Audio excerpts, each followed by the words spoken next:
and then finally talk about some, future projects or ideas of what could happen in terms of Mexican politics and the relationship between Mexico and the United States.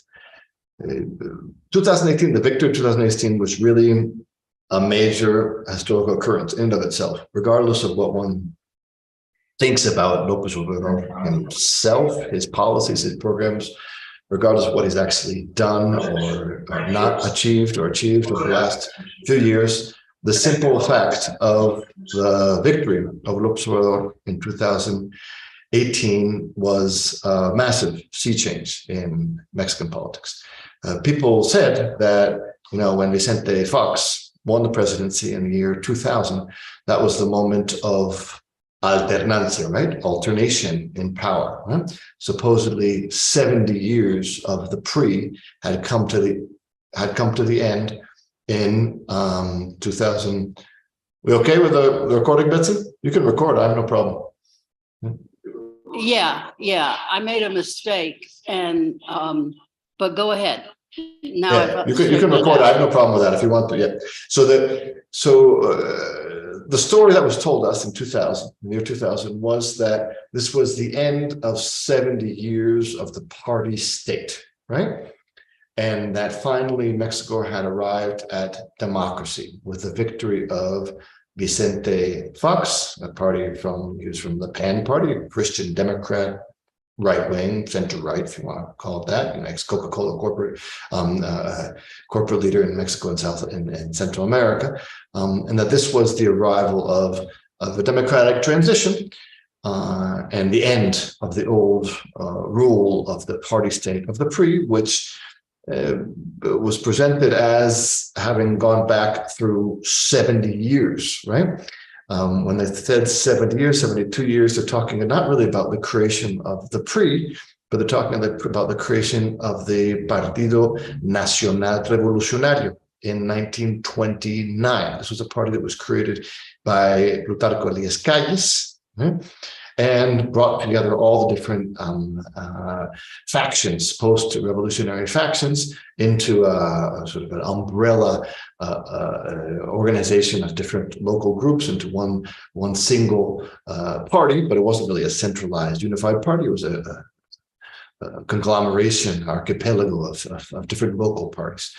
And they see the story as it was told in the year 2000, saw the origins of the party state coming from 1929, created by Plutarco Elías Calles, and going through till 2000. So people celebrating the end of the old party state and the arrival of the new system, supposedly. But in fact, between 2000 and 2018, we have a reproduction of many of the old ways of governing. In fact, many of the same people from the PRI continued on. I'll talk about that in detail. And it was really in 2018 in which there was actually a fraction in the ruling class, in which there was actually an alternation in power and real power between one group of political leaders and another group of political leaders and their respective economic, international, social alliance.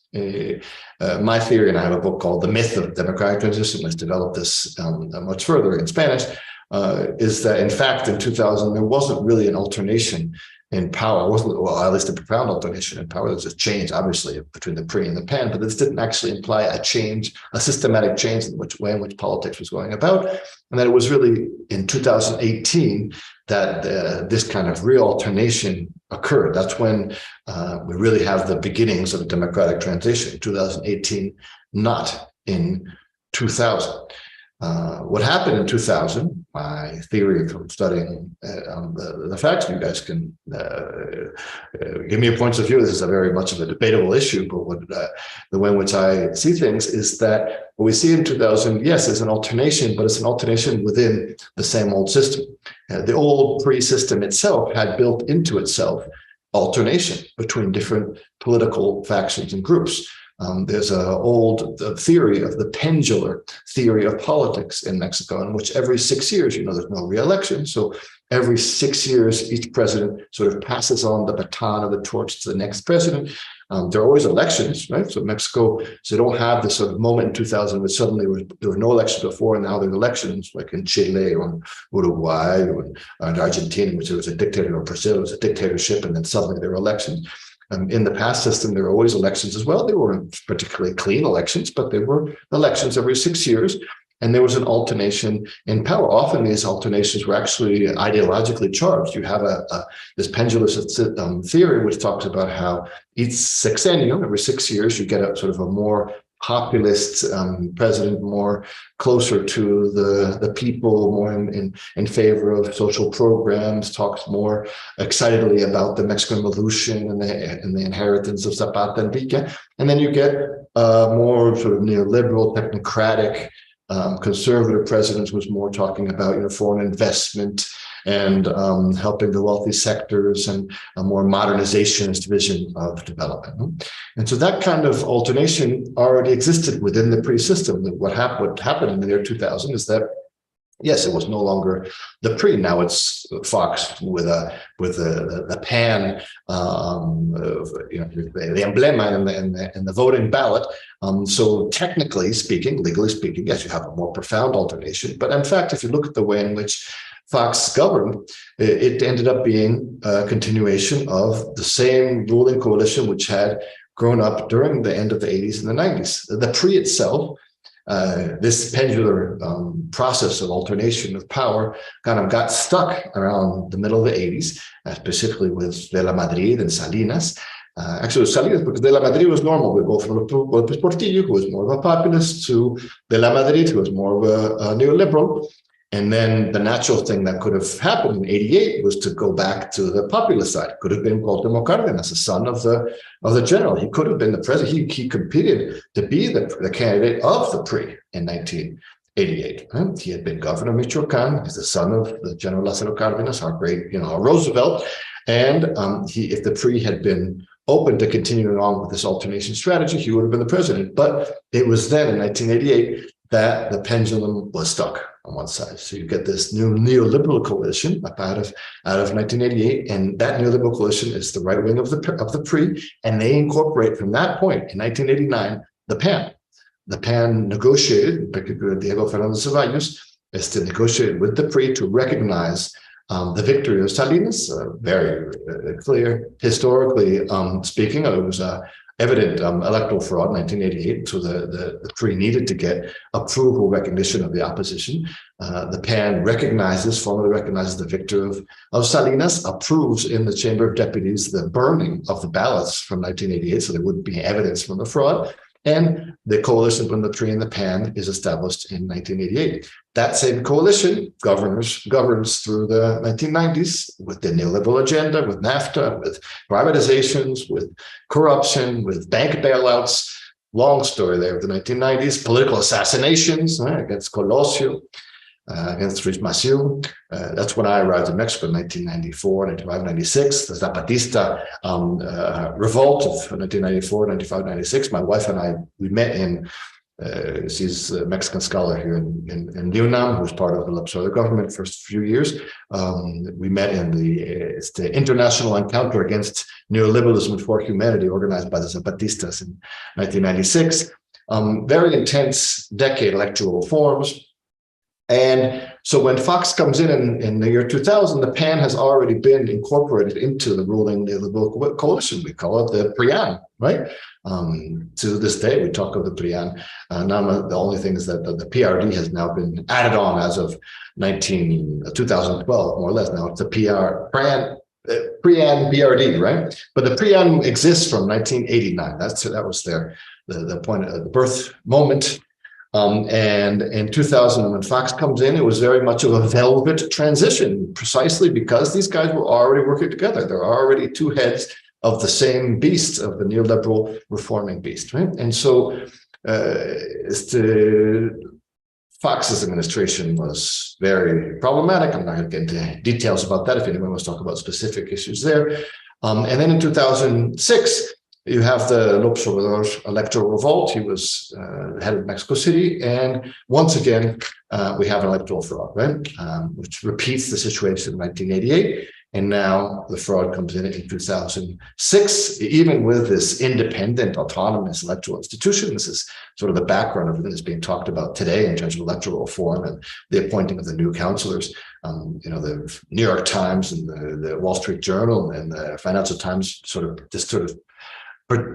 pretend that 2006 never existed or 1988, that there's not a history of electoral fraud in Mexico, and that these electoral institutions didn't actually play a part in these frauds. That was one of the big this historical disappointments of 2006, is that the autonomous electoral institute that was created to address the fraud of going back to 88 itself then got sucked into the logic of fraud and of electoral manipulation. And so 2006 was a big opportunity for the left to finally break through, but the left was not allowed to do so. This was a very interesting moment, because if Mexico had won, if López Obrador had won in 2006, Mexico would have been one of the first countries in the first wave of pink governments in Latin America, right? Well, it would have been something. If the left had won in 1988, it would have been definitely the first one on the first wave.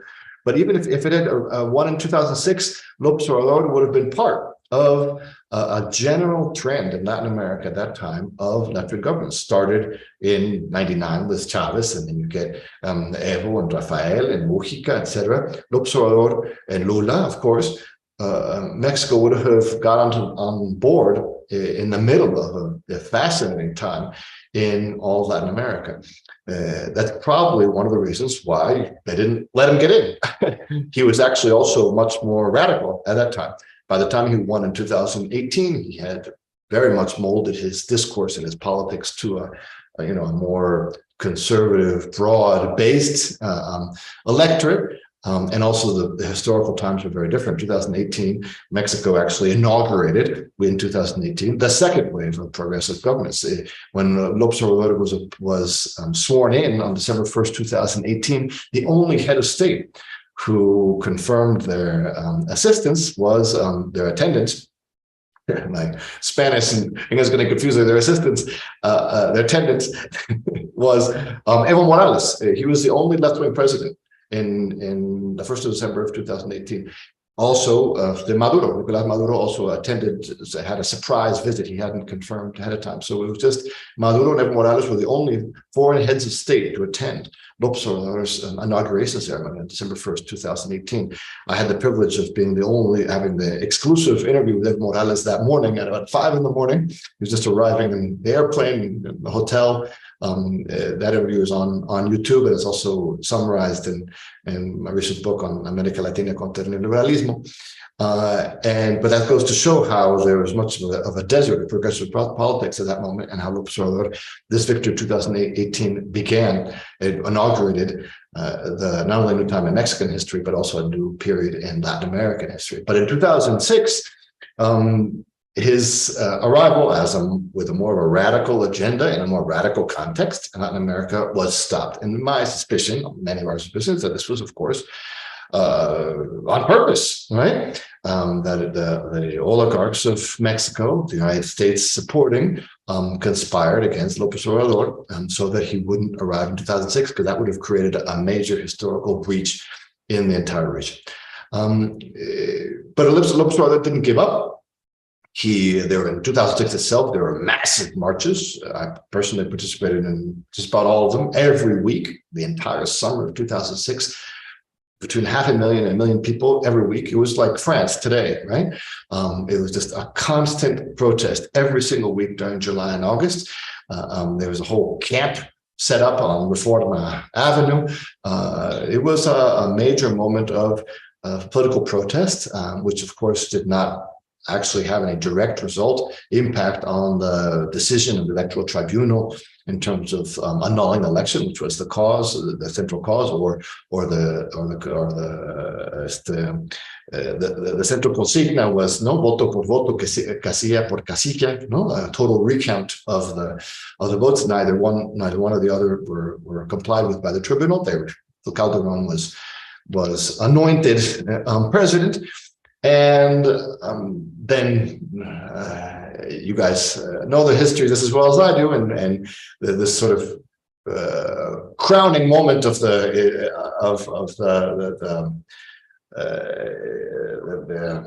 condemnation of Garcia Luna and of Chapo Guzman, both of them in New York, sort of demonstrate what we all knew was happening between 2006 and 2012 in terms of a narco state, vast corruption, demilitarization,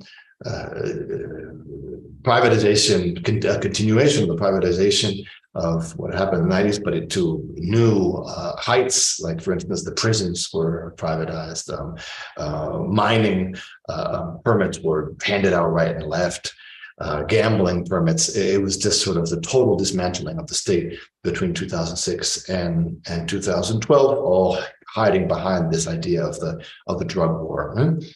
And then we get Peña Nieto, which is sort of the bottom of the barrel. One of the most interesting thing about the Peña Nieto presidency was that the approval of the president, of the figure of the president, the approval ratings came down to around 15, 17%. I think at some point it even got down to 12%, according to some polls. This low approval rating for a Mexican president is totally unprecedented, right? Before Peña Nieto, even Calderon, even Fox, even Cedillo or Salinas, or Díaz Ordaz, or pick the terrible neoliberal or priest president you want, and their approval ratings, as long as approval ratings have been probably going to do it. Díaz Ordaz's time, we didn't have very trustworthy opinion polls, but as long as opinion polls have been done in Mexico, the presidential approval rating almost never goes beyond underneath 50%, right? At some point, Calderon got around 45, 46, etc. But this has actually one of the elements of Mexican exceptionalism throughout Latin America. It's very common for presidents to suddenly get a 10% approval rating, or even for there to be, in Peru recently, there have been, 6 presidents in the last 7 years, right? Or in Ecuador or in Argentina, there have been moments in which there were 3, 4, 5 presidents in like 2 or 3 years. In Mexico, we have this incredible stability, perhaps even excessive stability. Since 1934, every single president-elect has filled out their 6-year term, right? Starting with Cárdenas. And this is a result of the great achievements of the Cárdenas era, but of other factors over the last 90 years. And this is related to also this high approval rating for the president. Mexico in general is very much of a presidentialist system, not only institutionally, but also culturally. Right? Culturally, right? That's hard to define what we're talking about in culture, but it's a political culture. We can debate that term, but there is definitely a presidentialist vein in that. And so that was why it was so surprising for Peña Nieto to have his legitimacy destroyed during his sexennium. For many reasons. You have the Ayotzinapa, you have the disappearance of the students, you have corruption, you have different massacres, you have the gasolinazo. In general, it's just sort of the collapse of the old system, which began, you could go all the way back to 68, of course, and go to 88 as well. But more recently, look at, the electoral fraud of 2006 kind of canceled the possibility of a transition to the left, right? Tried to impose an idea of democratic transition as only between the pre and the pan, between the center and the right, exclude the left from any participation in this democratization of the country. And with that fraud of 2006, you get a whole lot of discontent bottled up, which comes out during the Peña Nieto sexenio and leads to this complete destruction of his legitimacy. And this goes together with social networks, right? So never before had a president of Mexico been so made fun of, right? As Peña Nieto because I had control of the television, and now all of a sudden you have this other way of communicating. And so the social networks during the Peña Nieto administration really did become, as López Obrador later would call them, the benditos redes sociales, right? The godsend for the opposition, because it was there we could finally say what we wanted to say. We could make fun of the president. We could criticize everything that he was doing. And that fed into this total collapse of the legitimacy of Peña Nieto. and of the PRI and of the old system, because some of the more traditional political scientists, for instance, in 2012, said, look, we now have a double alternation in power. Right? In the year 2000, the PRI beat the PAN beat the PRI. And now in 2012, the PRI has come back. Now there's a second alternation. The PRI has beaten the PAN. And so this is evidence that Mexican democracy has not only transitioned to democracy in Mexico, but it's also now a consolidation of democracy. We have a double alternation. Right? This is what Wayne Cornelius or other sort of very traditional political scientists or Roderick Camp were saying at that time. So, while the rest of us were saying, no, this is actually the evidence that there never was a democratic transition in the first place, because the same old guys are coming back, and in fact, they never left. Right? So in 2012, and there's actually books about direct political negotiations, one by Alvaro Delgado, for instance, that in 2006, for instance, the PRI decided to support, just as the PAN had supported the PRI in 1989 to get out of the illegitimacy around the fraud. Now in 2006, 2007, it was the PRI who now supported the PAN, Calderon, to guarantee governability, clean up the idea that there was a fraud, and move forward in exchange for the idea that in 2012, the PRI would be able to come back in power. So, I don't know how much this was explicitly laid out. I don't want to come into a conspiracy theory, but if you look at actually how the different political actors were moving, and for instance, the votes in the state of Mexico, which is a PRI bastion, you actually have evidence for this. In 2006, the PRI actually voted for Calderon in the state of Mexico, which is the most important state in the country. And then in 2012, the PAN seemed to kind of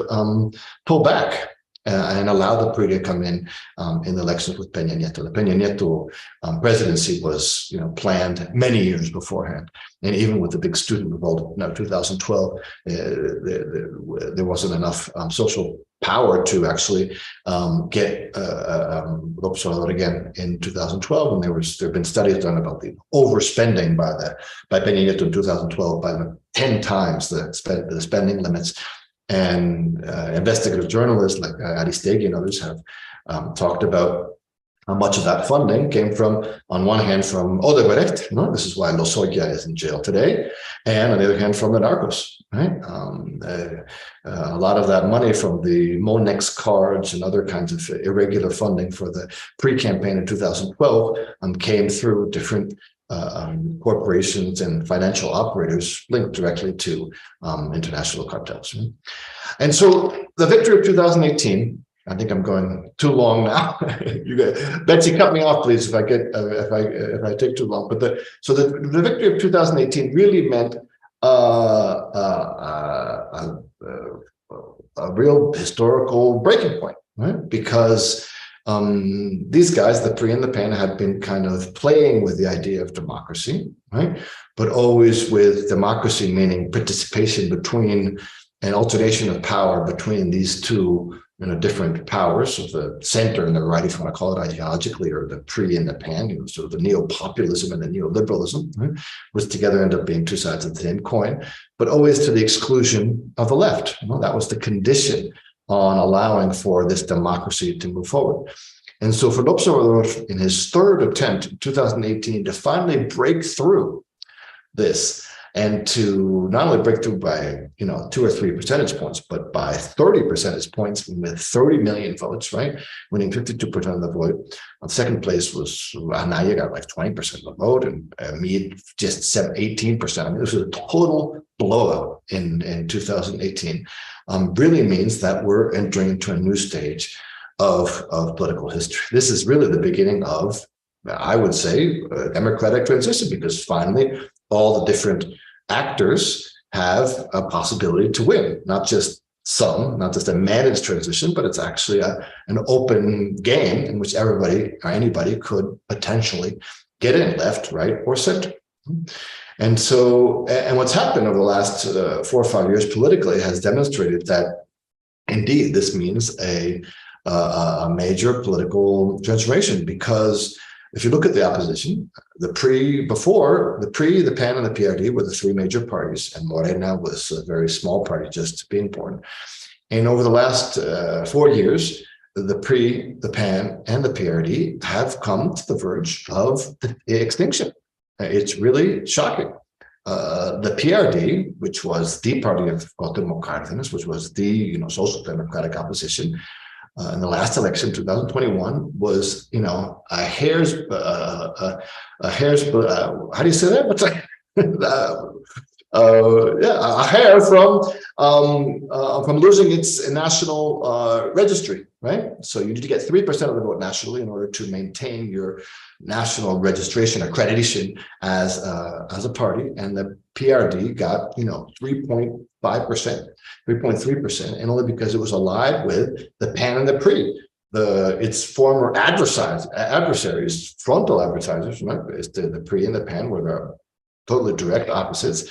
The PRD is supposedly on the left, the PRIAN as the neoliberal coalition, and now the PRD is allied with them. And even then, it only barely got the 3%. No? So the PRD is basically going to disappear. It's something similar to what's happening in the world. In France, for instance, the Socialist Party also, in the same years, all of a sudden went from 30, 40% to 8, 7%. This is not just Mexico, but it's very it's symbolic what's happening with the PRD. And then the PRI itself has been losing right and left governorships ever since 2018. And that's always been for the PRD, the PRI, their bastion of power, the feudal lords, right? They're state governors. This is how they maintain themselves with power and influence during the Fox and the Calderon presidency by controlling still, major state governments and all the spoils that implies and the possibilities for corruption. And over the last 4 years, the PRI has been losing every governorship that they've been that has been up for that they govern. They have lost it. The PRI. Right now, we're in the middle of actually it's going to start in 4 days. The campaigns for the state of Mexico, Coahuila, which are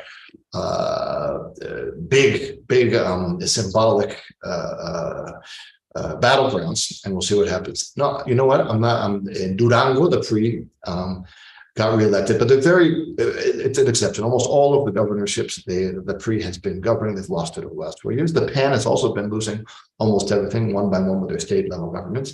The PAN still has a more of a solid core vote, maybe 16, 70% of the population are panistas de cepa, right? Convinced panistas, but the PRI is really very quickly losing its base of support. And so and Morena, meanwhile, is charging forward and controlling the entire, tablero, right? The entire chess game, right? They're now become the new hegemonic party force, which controls now 22 of the 30 states, and they're only including many of the most populous ones, like the Mexico City government and other old bastions, which used to be from the PRI or the PAN. Right? And so it's out of 32, sorry, I think I said 32 states. So and if they win the state of Mexico and Coahuila, we're going to get to a point in 2024 in which basically Morena controls the entire thing. In the Congress, López Obrador in 2018 won almost a supermajority of the Chamber of Deputies, a simple majority of the Senate. In 2021, he lost some of his influence, but he still continues to have a simple majority in the Chamber of Deputies. This is very different from the situation, for instance, in Brazil with Lula da Silva. When Lula came in, he was a minority government. Even today, in his second time around, he also has a minority in Congress. In Brazil, you have 15 parties or something in parliament, even exaggerated, but there are lots of parties, a dozen parties. While Mexico has much fewer, and López Obrador has controlled the Congress as well. And so what does this mean? I think that it means a major political transformation. What happened in 2018 was not just choosing one over another candidate. This means a regime change. López Obrador represents something. He was an external force to this old regime, which has basically blown it to bits. Right? But, and here's my concern in terms of the contemporary what's happening, he seems to be, and Morena itself seems to be, was regenerating itself well, not regenerating itself, regenerating the old system within the body of the new regime. Right? Morena is reproducing many of the worst traditions of internal authoritarianism, clientelism, corruption even itself, as we were used to under the pre-system. Morena is, as a party, has very quickly gone from being a movement party grounded in its basis to can you say popular, elitist party, run by its leadership under the orders of the president, without any kind of real accountability to its bases or to any kind of internal democratic process. The way in which López Obrador has governed specifically, I think, has been very successful in many ways in terms of cutting out the most grotesque corruption, just literally just using the government to deal to one's friends, which was, it got to an extreme situation under Calderón, for instance, with the narcos directly, governing from the president's office, and with Peña Nieto, with Odebrecht and these big corporations just sort of self-dealing through these leadership positions in the presidency. And so with Calderón and Peña Nieto, it has just gotten to an incredible extreme, the dismantling of the Mexican state and the corruption of the entire system. And so this has been corrected under López Obrador. He's finally, he's really, president of the Mexican people, and he won through legitimate elections, and he's governing to defend the interests of the state and general the interests of the people. And so this means a major transformation. Although he also, within his cabinet and his style of government, in many ways also reproduces many of the old vicios of the, how do you say vicios in English? The vices, there you go, the old vices of the old system. And so there's not this kind of grotesque corruption, but there's still very much of a top-down, it's the desire to control all political realms, and there hasn't been any kind of really new projects in terms of real citizen participation in governments, etc. One of the good things that López Obrador has done is he approved the revocación de mandato, right? So now at the halfway through the 6-year term, there can be, if the people call for it, a recall vote for the presidency. So and that means the progress in terms of citizen empowerment over the presidency. But that's still in the end of voting experience. Go to the polls halfway through the 6-year period to recall the president. That's new. It's a new way, the constitutional reform, thanks to López Obrador. But we haven't seen any kind of real progress at the more local level, at the social movement level, of creating, on one hand, a movement party, or on the other hand, a movement government, right? The government continues to be very much organized in the same way. And it's the policies of López Obrador have been, social supports for the poor, which is wonderful, for youth, for the elderly, for handicapped, for indigenous people, lots of social programs, and lots of big obras, right? Infrastructure projects, right? So the new refinery, the airport, the Mayan train are supposed to bring about, turn into centers of development and modernization.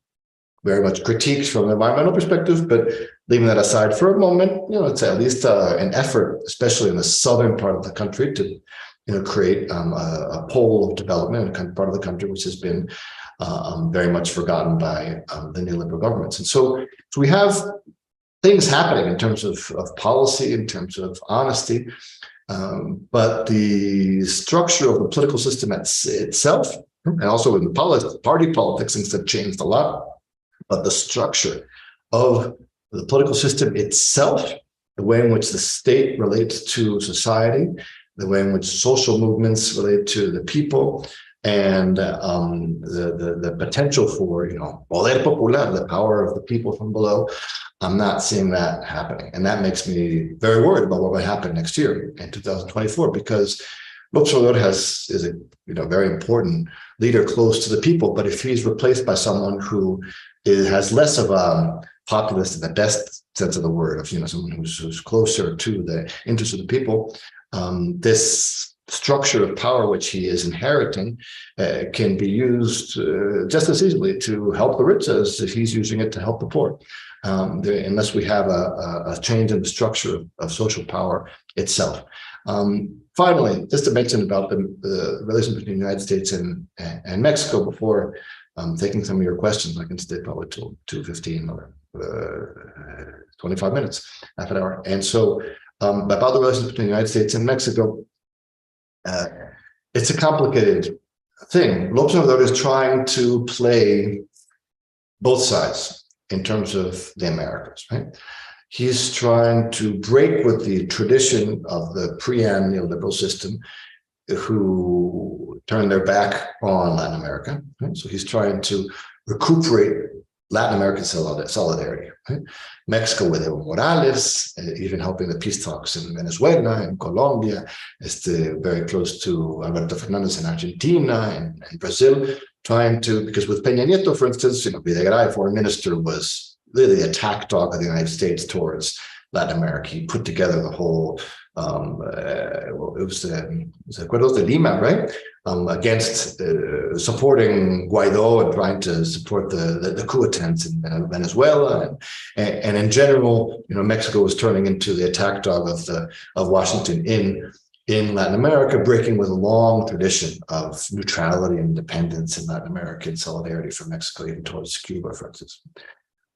So López Obrador is breaking with that, bringing Mexico back to its old position of solidarity with the progressive governments of Latin America, the CELAC, which is to sort of replace, haven't supported enough for it to actually replace it, but the idea is to replace the OAS and Almagro as the Union of Latin American Nations, and a more sovereign view of Latin American unity against the United States.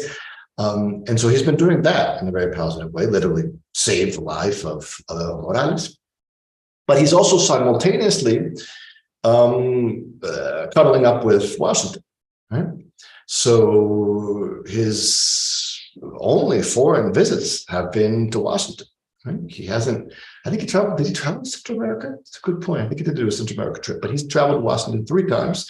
He's had Biden in a couple times. He even personally, as president, has meetings in the presidential office with like undersecretaries, assistant secretaries, low-level, 3rd or 4th level U.S. officials. Right?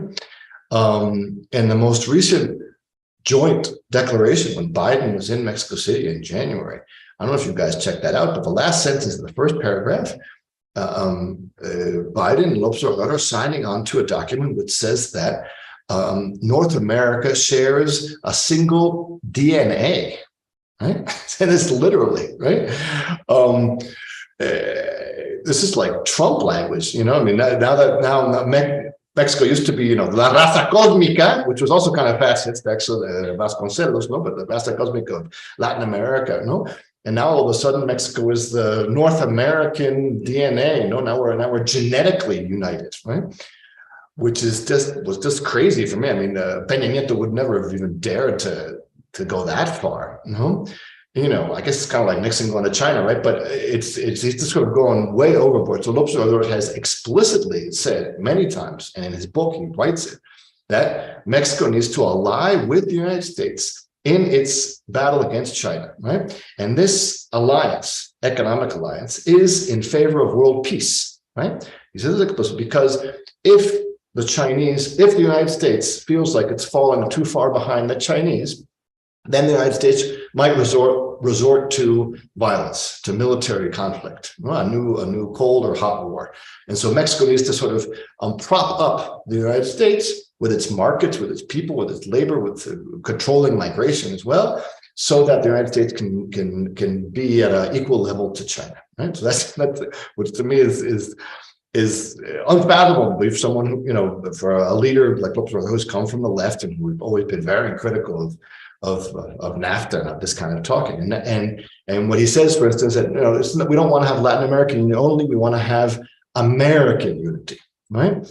He doesn't go so Peña introduced to talk about, Mexico just basically become annexed onto the United States. It's North America. And there's some of that also with the Lopez Obrador declarations like this DNA stuff. But what he's really trying to say is that, let's not talk about Latin America and North America. Let's talk about all the Americas together. And the idea here is that Mexico would be the leading, the joining factor of this American unity, which sounds great, but with a power like the United States and their border, I would think that the old project of first strengthening Latin America to get to an equal level and then negotiating with on a two por two, right, a more horizontal relationship would be a more adequate strategy instead of just sort of saying, we're all the same, it's a European Union, etc. And so that's a definite red flag for me and a concern in terms of, talking with you guys, what you guys have perceived in that. Well, because on the other hand, Lopez Obrador has been defending national sovereignty with the lithium law, for instance, with a refinery, and there are other policies in which he has defended national sovereignty. But in the geopolitical scheme, he has very much looked to put Mexico on the side of Washington in this the moment of crisis. So I think we'll leave it there. Sorry for talking so much. I got excited. And take some questions, please. Thank you, Betsy. Thank you very, very much, John. That was absolutely fascinating. And I hope everybody was able to follow it. And the closed captioning helped a lot. Thank you. Yeah, I think you speak a little too fast, John. Sorry about that. And but send me some questions. What are your doubts? One of my questions is Mexico going to sort of replace China as a manufacturing for U.S. corporations? Because now all of a sudden the U.S. realizes, oh my God, we moved all of our manufacturing to China. Oh no, now China's our enemy because all of our manufacturing is there. And we're going to get, how are we going to make computer chips and all of this stuff? So that they're looking at Mexico as another place to continue manufacturing. And of course, it's much closer than China. And so do you see that as panning out in general for Mexico? Or how do you see the U.S. compensating for the loss of China? And yes, definitely. Supply. It can't be the cheap labor supply if it's also an enemy. Yes, exactly. That's the strategic move for Lopez Obrador. That's why he talks so much about this in terms of allying with Washington against China, right? In order to play into that narrative and have Mexico benefit from new investments that would have otherwise gone to China. This is, of course, not a new strategy. This was a strategy of Salinas, right? The NAFTA itself was about that, in terms of linking up the Mexican economy to the United States economy in order to strengthen both the United States and Mexico and avoid having to be so dependent on China. So you have the new Tesla plant, right, which Elon Musk has announced in Monterrey, right, Nuevo León, which is going to put at risk access to water and all sorts of other kinds of problems. But it's a big investment Lopez Obrador has been bragging about, and so this is in the end, yes, a continuation of the Salinas project in 1988. That's what's so surprising. It's that supposedly the Mexican left and the PRD and Morena comes out of this, rises up from our struggles against NAFTA. That was why there was a rebellion in Chiapas in 1994. That's when I first got more committed to Mexico by going to this encounter against neoliberalism and for humanity in the jungles of Chiapas in 1996, because the NAFTA agreement was precisely sort of the declaration of the end of the old revolutionary strategy of development from below, is to in which national sovereign investment and participation of the Mexican people in a new national economy was going to be the central for Mexican autonomous and sovereign development, instead of seeing Mexico as just sort of the workforce, the maquiladoras, right, in which we put cheap labor, but we don't actually develop as an economy. That's the unfortunate thing about what's happening now. We seem to be having a continuation of that logic. We would need it to be accompanied by a strengthening of the regulatory capacity of the state for this to actually help. It's not like I or anybody's against foreign investment as such.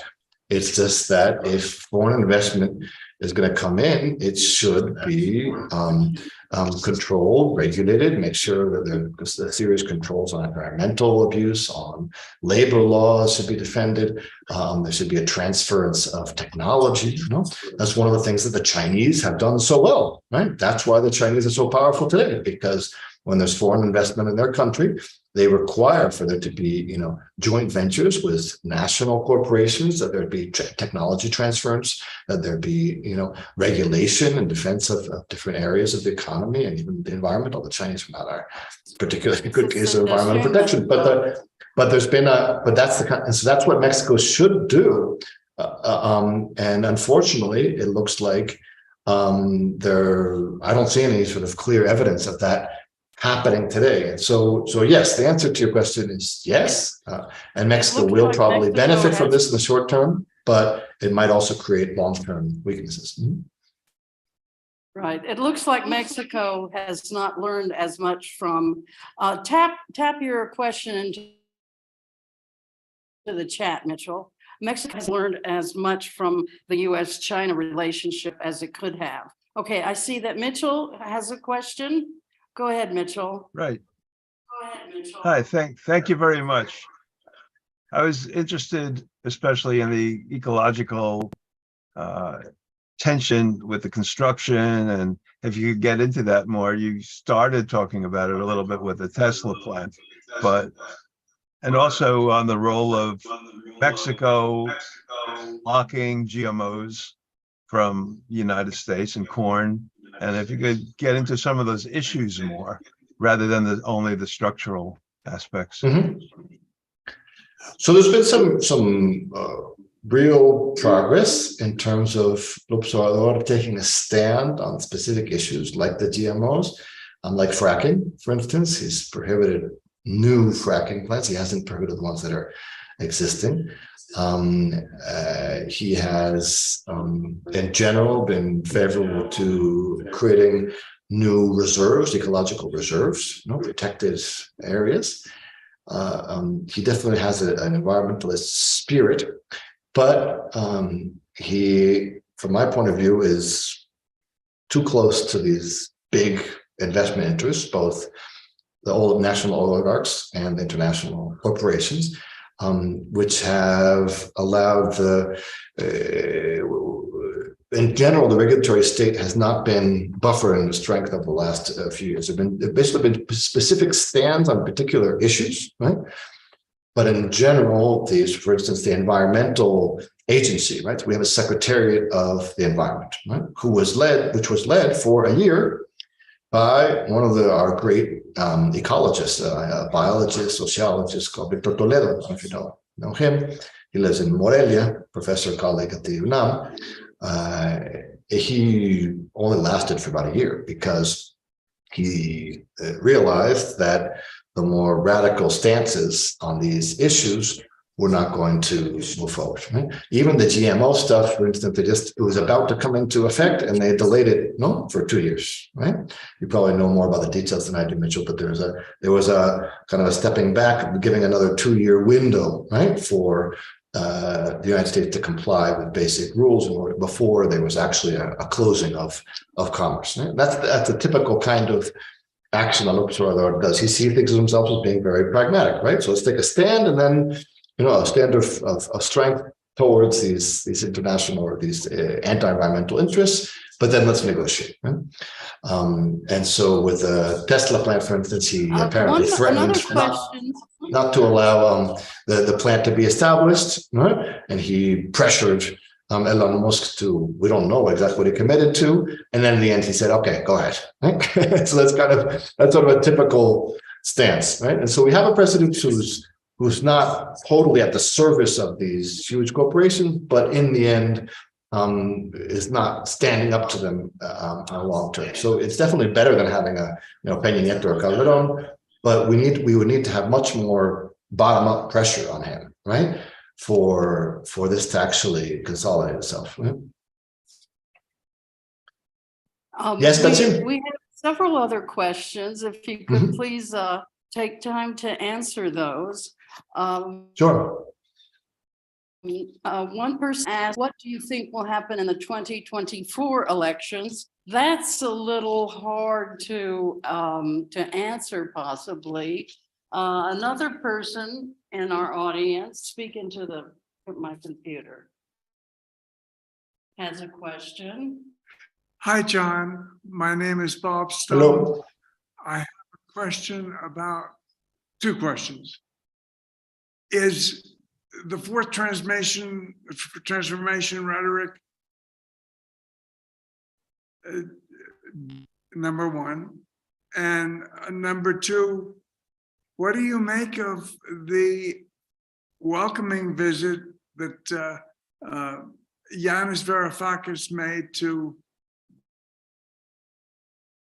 AMLO's where after calling for essentially an anti-capitalist shift globally in Cuba, and AMLO said, "Keep up the struggle." Was that all meaningless rhetoric? And where are we headed? I would have thought that the people wanted that kind of change away from neoliberalism, but you seem to be pouring a little water on that hope. Please help. Thanks. I got broken up a little bit. Your 3 points. That please tell me if I'm understanding correctly. In general, you're trying to mention points in which he's looks or that seem to be more radical than I'm portraying him, right? So if it's Varoufakis, in general, Ebrard, who is our foreign minister, has been very strategic about the way in which, and this is very priest actually. This is sort of the old system, right? The PRI was also very progressive internationally, right?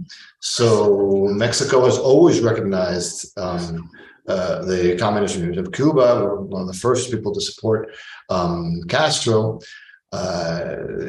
This before the neoliberal period, the old PRI was very much of a Echeverria, right? With a third worldism. Mexico was one of the leaders of third worldism in the early 1970s, while the same president, Echeverria, who had been responsible for the massacre of the students in 1968, and then of the dirty war in the countryside, in Guerrero in particular, during the 70s, at home, he was repressing the leftist forces. And so this idea of international progressivism, although it's partial international progressivism because it's also very much buddies with Biden, right? And sort of internal control, right? Political control is very typical of the old system. And so the Varoufakis visit is part of the same. This is sort of a show, right, for López Obrador to demonstrate both the Mexican people and internationally his progressive credentials and his support for Cuba. Wonderful, great. That's absolutely a major change in Latin American politics. The fact that Mexico is no longer defending the interests of the United States and is actually defending Latin American unity. That is great. But on the economic realm, we're also getting much more increasingly integrated into the United States in this kind of North American oligarchic system originated by Salinas and NAFTA. So I mean, we're in this transition period in which the old regime, right, has been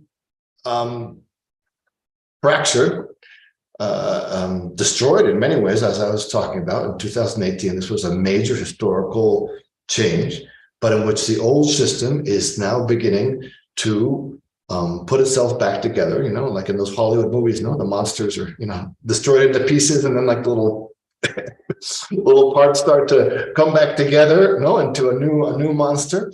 That's what's happening right now. These guys are starting to come back together, and López Obrador is on the way out. This is the big problem, right? So since we don't have re-election in Mexico, so Evo Morales was in for 15 years, like Angela Merkel.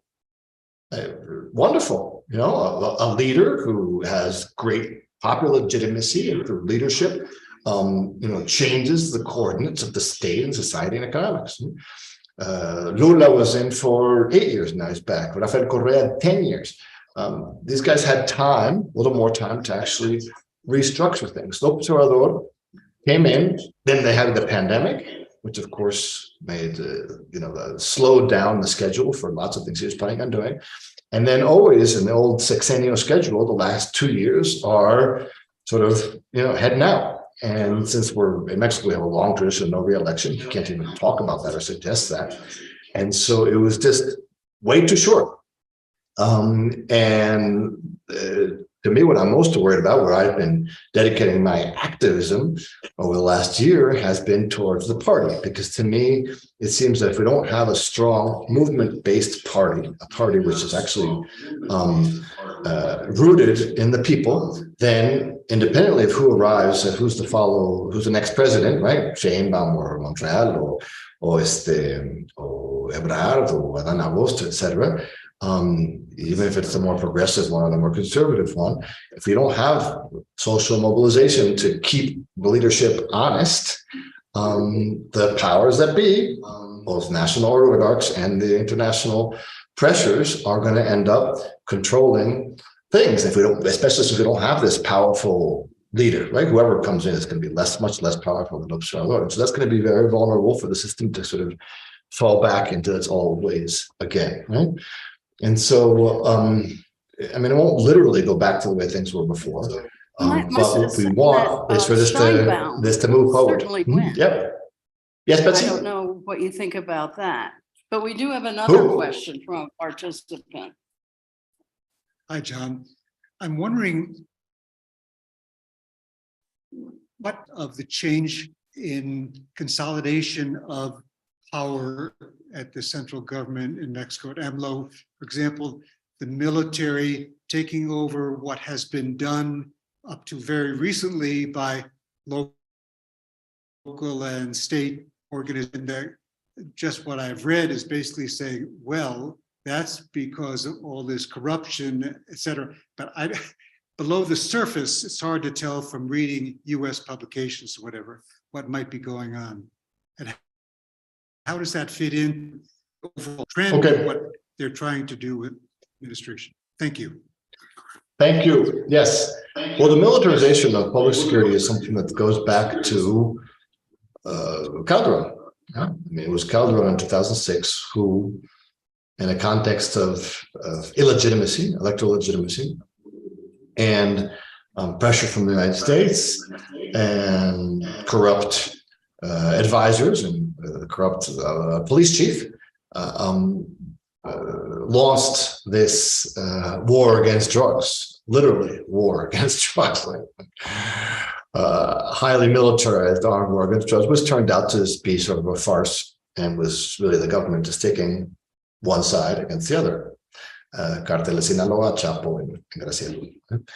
And this was the situation from 2006 until now. And so López Obrador promised, even when he was a candidate, to take the military off the streets, to demilitarize the public security apparatus. The problem is that the federal police, which had been created also by Calderon, and then turned into Gendarmería with Peña Nieto, was even more corrupt than the military.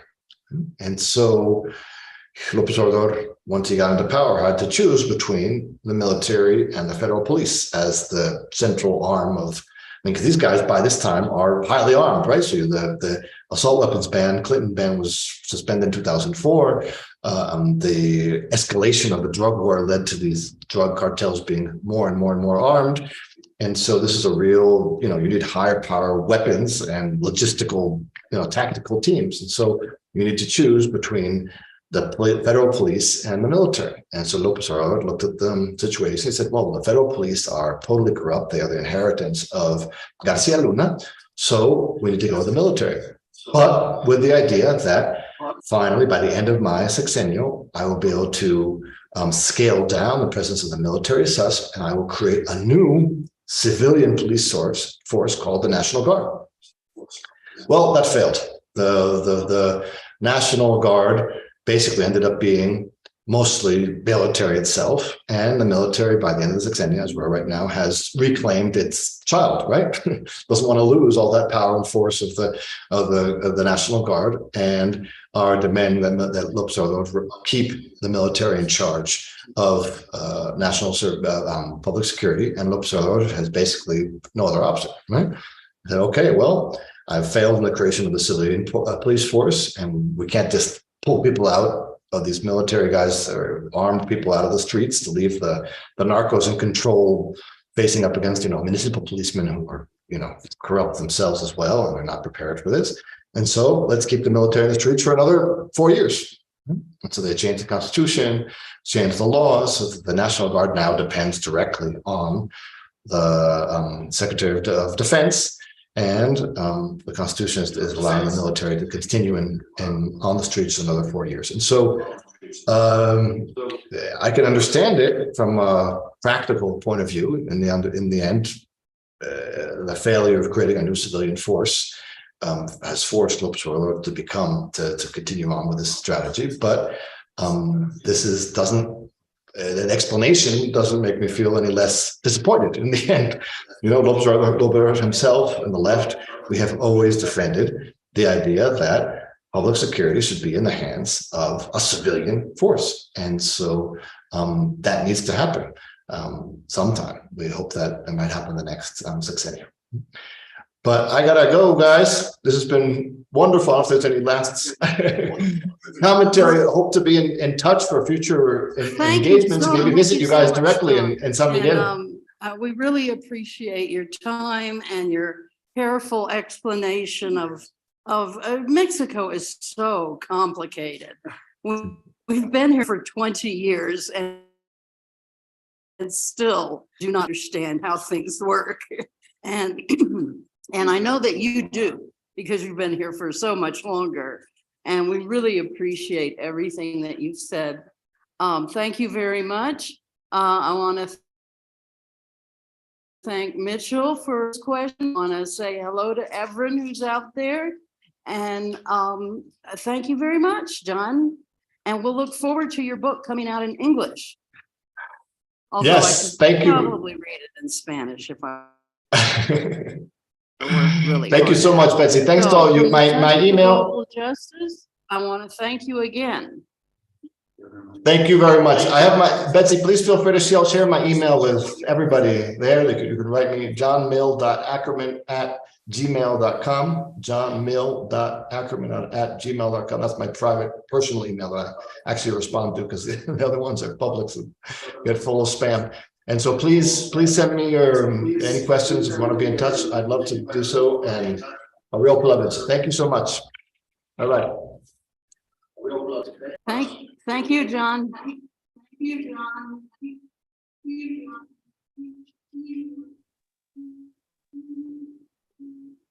Thanks, John. Thanks, Hi, Betsy. Disillusioning. Thanks for this. I could use another round with him. Who's that? What do you want to do? Oriana, do you want to ask a question? No, I was just saying hello, and I was saying I would like to hear from Professor Ackerman a second time, and if we could schedule him, because it seemed like he was getting more interesting just before he was leaving, in my opinion. It was all good, but Right. I would like to know more Yeah. about some of the personalities and policies. And I think Bob was right to say maybe not so much structure, but it was all awesome. Thank you very, very much. And hello from Pottsboro. It's been a long time. Well, thank you. Mitchell, do you want to Yeah. add any? No, I just wanted to say hi to everyone.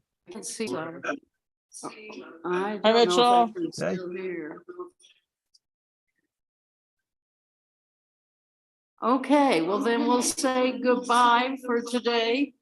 On Now it's Thursday at 11:30 to show Holly Yasui's film Never Give Up about the Japanese concentration camps in the United States during World War II and the struggle against that and the struggle to keep them alive. We'll have on the program someone who is writing a book on third generation Japanese Americans and what their situation is. And then next Monday, we'll have Joan Roloffs, who is a former professor at Keene State College, and she's going to be talking about her new book, The $1 Trillion Silencer. Why is there no peace movement? The Defense Department has spread money everywhere. NGOs, think tanks, colleges, universities, probably into churches and every place else. And everyone has been co-opted, except for you and me, Mitchell, and maybe Bob and Cliff, of course. So please tune in on Monday or check out her book or check out her